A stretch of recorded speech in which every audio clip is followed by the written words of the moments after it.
Assalamualaikum warahmatullahi wabarakatuh. Halo rekan-rekan pencinta otomotif. Di video kali ini kita lanjutkan lagi pembahasan bagian mesin. Khususnya kali ini kita akan bahas tentang nama-nama bagian komponen yang ada di silinder blok atau silinder body.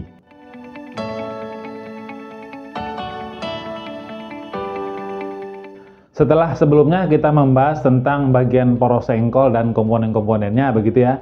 Kita akan lanjutkan ke bagian yang di atasnya lagi, yaitu di bagian silinder body atau blok silinder.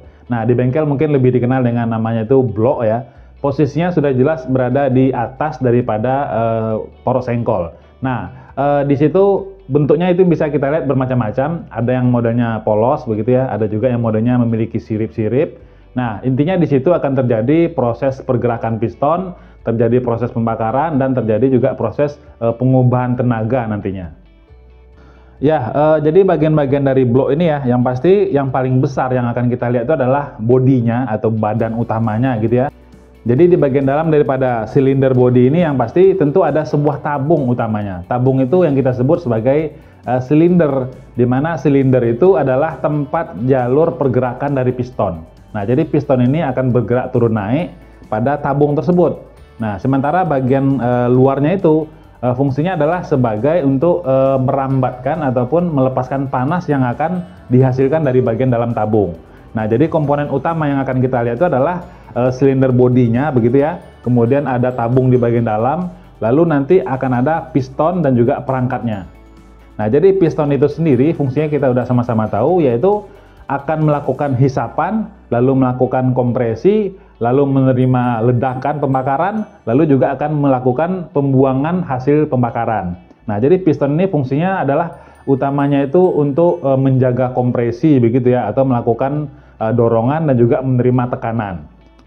Nah, si piston ini juga dibantu oleh beberapa komponen yang lain. Nah, jadi komponen yang lain itu adalah yang pertama, yang paling utama itu adalah ring pistonnya atau cincin torak. Ada yang menyebut seperti itu. Nah, jadi ring piston itu juga terbagi atas beberapa bagian.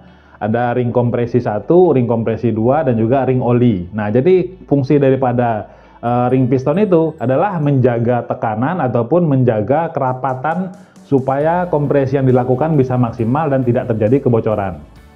Nah, selanjutnya di bagian bawah ya, itu terdapat sebuah pen. Pen ini adalah sebuah batang yang akan menghubungkan antara piston dengan connecting rod. Nah, kita udah bahas kemarin ya, connecting rod ini akan terhubung ke bagian poros engkol. Nah, jadi si connecting itu ya sudah jelas bahasanya itu penghubung begitu. Nah, jadi dari piston akan dihubungkan dengan pen, lalu menuju ke connecting rod, lalu akan menuju ke poros engkol. Nah, jadi jalurnya sudah jelas akan dihubungkan menggunakan batang tersebut.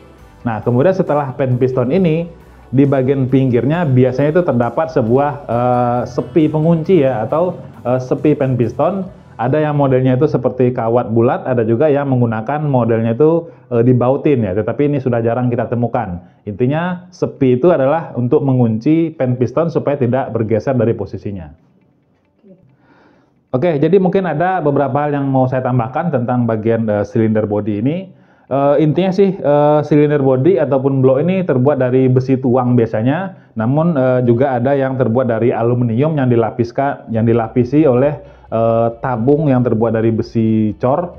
Ada juga yang terbuat dari full aluminium ya, tapi dilapisi dengan silikon atau diasil silinder pada tipe Yamaha begitu. Nah, jadi sudah bervariasi yang digunakan. Intinya sih gunanya itu untuk mengurangi bobot juga bisa, atau mengurangi panas yang ditimbulkan mesin juga bisa. Intinya mencari performa yang paling bagus untuk mesinnya. Nah, kemudian di tipe yang menggunakan radiator dan tidak radiator juga bisa kita lihat ada perbedaannya.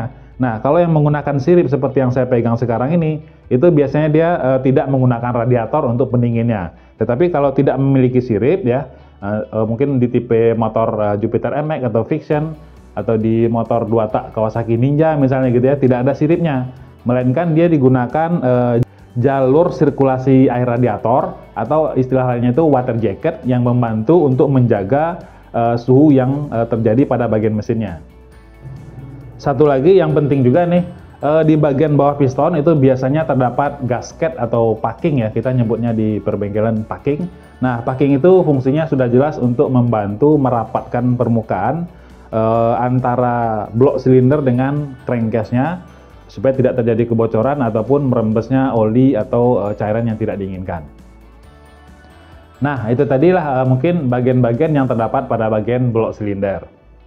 Untuk pembahasan mengenai nama-nama komponen yang terdapat pada blok silinder, mungkin kita cukupkan sampai di sini. Tapi tunggu video kami berikutnya, kita akan bahas lebih lanjut tentang bagaimana sih cara kerja yang dilakukan oleh komponen yang terdapat pada bagian silinder bodi ini.